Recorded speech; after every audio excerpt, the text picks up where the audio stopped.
Hello friend, how are you. तो आज हम आईसीयू के बारे में जानेंगे, इंटेंसिव केयर यूनिट। उसमें मेनली फोकस करेंगे हम फिजियोथेरेपी मैनेजमेंट की। तो इंटेंसिव केयर यूनिट का ही जैसे नेम से मतलब है कि क्रिटिकल केसेस। तो ICU is a critical care is the specialised care of patient whose condition are life threatening. Life threatening का मतलब होता है जानलेवा, and who required comprehensive care and constant monitoring. तो आईसीयू में हम उन पेशेंट को रखते हैं जिनको कॉन्स्टेंटली क्लोज मॉनिटरिंग की रिक्वायरमेंट होती है। Physiotherapy is an important intervention that prevent and mitigate an adverse effect of prolonged bed rest. So ICU में पेशेंट जब रहता है तो वो प्रोलॉन्ग बेड रेस्ट में रहता है। उस प्रोलॉन्ग बेड रेस्ट में रहने की वजह से उसको ढेर सारी एसोसिएट कॉम्प्लिकेशंस जनरेट होने लगती हैं। तो उन कॉम्प्लिकेशंस को रोकने के लिए हम उन पेशेंट को फिजियोथेरेपी ट्रीटमेंट देते हैं, जिसकी वजह से हम बहुत सारे इम्प्रूवमेंट हमने देखे, पेशेंट को सही भी किया। तो आज समझते हैं आईसीयू में फिजियोथेरेपी मैनेजमेंट कैसे करते हैं। सबसे पहले adverse effect of ICU stay. सबसे पहले अगर आप लॉन्ग ड्यूरेशन के लिए, लंबे समय के लिए आईसीयू में स्टे करते हैं तो आपके लिए उसके एडवर्स इफेक्ट क्या है। Physical inactivity leading to muscular atrophy. Muscle में वीकनेस आ जाती है क्योंकि आप वहाँ कोई एक्टिविटी नहीं कर पाते हैं, और आप चूँकि बेड रिडन है और फिजिकल इनएक्टिविटी की वजह से मसल एट्रोफी होने की वजह से आपकी बॉडी में वीकनेस आ जाती है। Diaphragmatic weakness due to prolong mechanical ventilation. और आप आईसीयू में हैं तो सपोज दैट अगर आप वेंटिलेशन पर हैं तो मैकेनिकल वेंटिलेशन की वजह से आपके जो ब्रीदिंग मसल्स होती हैं उनमें मेनली डायफ्राम रोल प्ले करता है, तो वो भी वीक हो जाता है। प्रेशर अल्सर बन जाते हैं जो कि मोस्ट कॉमन कॉम्प्लिकेशन है, most common complication. Contracture and deformity आ जाती है। आप जिस पोजीशन में लेटे रहते हैं प्रोलॉन्ग ड्यूरेशन के लिए तो आपकी बॉडी में उसी तरह का टेक्सचर आने लगता है, उसी तरह का पोस्चर बनने लगता है। Compromised cardiac and respiratory function. आप जब कोई एक्टिविटी नहीं कर रहे हैं तो आपका हार्ट ब्लड पंप कितना करे, जितनी रिक्वायरमेंट है उतना पंप कर रहा होता है। रेस्पिरेटरी फंक्शन, क्योंकि आप मैकेनिकल वेंटिलेशन में अगर हैं और नहीं भी है तो आप सिर्फ कोई एक्टिविटी नहीं कर रहे, कोई फिजिकल एक्टिविटी परफॉर्म नहीं कर रहे, तो आपको ज़्यादा रेस्पिरेशन की भी ज़रूरत नहीं है। और मोस्ट कॉमन एक और वो है इन्फेक्शन। आईसीयू में आपको इन्फेक्शन के चांसेस ज़्यादा रहते हैं। तो आइए समझते हैं कि जब फिजियोथेरेपी मैनेजमेंट करते हैं तो फिजियोथेरेपिस्ट के एम्स क्या क्या रहते हैं, कि वो आपको अगर ट्रीटमेंट करने आ रहा तो क्या एम डिसाइड करके आ रहा। सबसे पहले उसका एम होता है जो सीक्रेशंस होते हैं उनको रिमूव करना। आपके अंदर जो रेस्पिरेशन है, जो वेंटिलेशन है, सांस लेने की प्रोसेस है, उसको इम्प्रूव करना।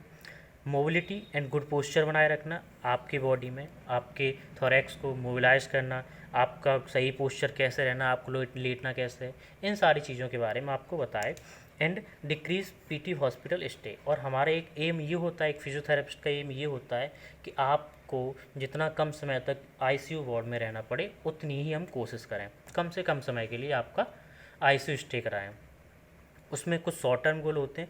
शॉर्ट टर्म गोल ये होते हैं कि सबसे पहले इंटीग्रिटी ऑफ मस्कुलो स्केलेटन सिस्टम को मेंटेन करना। मस्कुलो स्केलेटन यानी मसल एंड हमारे बॉडी पार्ट्स, तो उनमें क्या करते हैं हम मस्कुलर पार्ट में अर्ली मोबिलाइजेशन करा देते हैं, जिससे अर्ली एक्टिविटी की वजह से आपकी मसल फटेग ना हो। फ्रीक्वेंटली पोजिशंस होती हैं उनको चेंज कराते रहते हैं जिससे कि बोन अल्सर के चांसेस ना हो।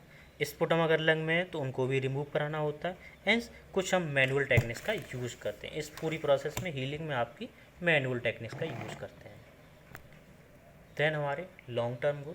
लॉन्ग टर्म में हम रिहेबिलिटेशन प्रोग्राम डिसाइड करते हैं ताकि पेशेंट को री initiate the patient into society. अगर कोई भी पेशेंट, सपोज दैट मान लेते हैं कि कोई भी एम्पुटी पेशेंट है, और एम्पुटी पेशेंट है तो वो समाज में सोशली फियर, उसको सोशल फियर जनरेट हो जाता है उसके अंदर। तो समाज में क्योंकि लोग उसे नेगलेक्ट करने लगते हैं, तो इस तरह से भी लोगों को रिहेबिलिटेट करना। कैसे रिहेबिलिटेट करते हैं, इसमें हम कुछ कॉमन टेक्निक्स यूज करते हैं। कॉमन टेक्निक ये है जिससे हम उसके लंग्स की, उसके हार्ट की जो फंक्शनिंग कैपेसिटी है, जो वॉल्यूम कैपेसिटी होती है, उसको मेंटेन रखें। सबसे पहले होता है पोस्चरल ड्रेनेज। पेशेंट को पोस्चरल ड्रेनेज कराते हैं, चेस्ट फिजियोथेरेपी कराते हैं, ट्रैकियल सक्शनिंग कराते हैं, लिवास कराते हैं, कफिंग, कुछ मोबिलाइजेशन टेक्निक यूज़ करते हैं, ब्रीदिंग एक्सरसाइज सिखाते हैं, इंसेंटिव स्पायरोमेट्री के बारे में बताते हैं हम, and manual and ventilation hyper inflation process को फॉलो करते हैं। सबसे पहले अर्ली मोबिलाइजेशन। अर्ली मोबिलाइजेशन में आप passive range of motion exercise करा सकते हैं। अगर पेशेंट कॉन्शियस नहीं है, पेशेंट अनकॉन्शियस है, तो आप उसको पैसिव आरओएम यानी passive range of motion exercise से स्टार्ट करें। इनिशियली, देन पैसिव सिटिंग, क्योंकि अगर पेशेंट अनकॉन्शियस है और अगर उसको कोई भी सपोज दैट पैरालिसिस हो रखा है बॉडी में, तो चारों लिम्ब उसके वर्क नहीं कर रहे हैं, उस कंडीशन में हम उसको पैसिव रेंज ऑफ मोशन से पैसिव सेटिंग कराएंगे। इन बेड एक्सरसाइज लाइक, अगर कॉन्शियस पेशेंट है उसकी बॉडी में थोड़ी सी स्ट्रेंथ है तो पेल्विक ब्रिज एक्सरसाइज कराएंगे। कर्ल्स, जो हील कर्ल्स एक्सरसाइज होती हैं उनको, क्वाड्स की स्ट्रेंथनिंग के बारे में बताएंगे।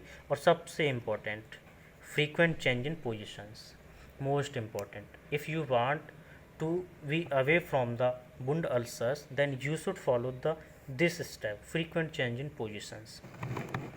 Next, ventilatory independency. इंडिपेंडेंस का मतलब होता है आपको किसी भी चीज़ पर निर्भर न रहना पड़े, आप इंडिपेंडेंट रहें, आज़ाद रहें। तो आप रेस्पायरेशन, जो वे मैकेनिकली वेंटिलेशन अगर आप आईसीयू में यूज कर रहे हैं तो आपको उससे कैसे हम दूर करें, तो उसके लिए हम कुछ एयरवे क्लियरेंस टेक्निक यूज़ करते हैं और breathing exercise. Airways clearing action जो होती है, प्रोसेस जो होती है, उसमें एक सिलेरी एक्शन होता है और एक हमारा coughing. Method of cough stimulation में हम huffing, vibration, deep breathing exercise, suctioning, stimulation of oropharyngeal with suctioning catheter process का यूज करते हैं। सिलेरी एक्शन का मतलब होता है, क्योंकि हम जानते हैं कि जो हमारी लाइनिंग ऑफ रेस्पिरेटरी ट्रैक्ट होती है उसमें सिलिया होते हैं और वो कंटिन्यूसली जो एक्सेस सीक्रेशंस होते हैं, जो म्यूकस होता है, उसको बाहर करने के लिए, एक्सक्रीट करने के लिए सिलेरी मूवमेंट करते रहते हैं। इस तरह के मूवमेंट वो करते रहते हैं, चीज़ों को आगे बढ़ाते रहते हैं, लाइन जो लाइनिंग होती है हमारे रेस्पिरेटरी ट्रैक्ट की उससे। लेकिन कुछ कंडीशन की वजह से, पैथोलॉजी या डिजीज़ की वजह से ये सिलेरी एक्शन डिक्रीज हो जाता है। तो इसको कैसे इम्प्रूव करें, साथ में कफिंग प्रोसेस जो होती है उसके द्वारा भी हम जो कफ होता है उसको रिमूव कर सकते हैं। Then manual technique. Manual technique में डायफ्राग्मेटिक, डीप ब्रीदिंग एक्सरसाइज की अगर बात करें तो उसमें हमारे पास 4 होती हैं। डायफ्रैगमेटिक ब्रीदिंग होती है, पर्स्ड लिप ब्रीदिंग होती है, ग्लेसोफेरेंजियल होती है एंड चेस्ट एक्सपेंशन एक्सरसाइजेस होती हैं। अगर आपको इंडिविजुअली किसी भी टॉपिक पर वीडियो चाहिए डीप ब्रीदिंग एक्सरसाइज पर जैसे, तो मैं इसकी ब्रीदिंग एक्सरसाइज की एक अलग प्लेलिस्ट बना दूंगा, उस पर इन वीडियोज़ को अपलोड कर दूंगा। Next, deep breathing exercise. उसमें first step postural drainage. Postural drainage में आप क्या करेंगे, सबसे पहले पेशेंट को टर्निंग कराते रहेंगे जिससे कि उसको मल्टीपल इंजरीज हैं उससे प्रिवेंट कर सकें।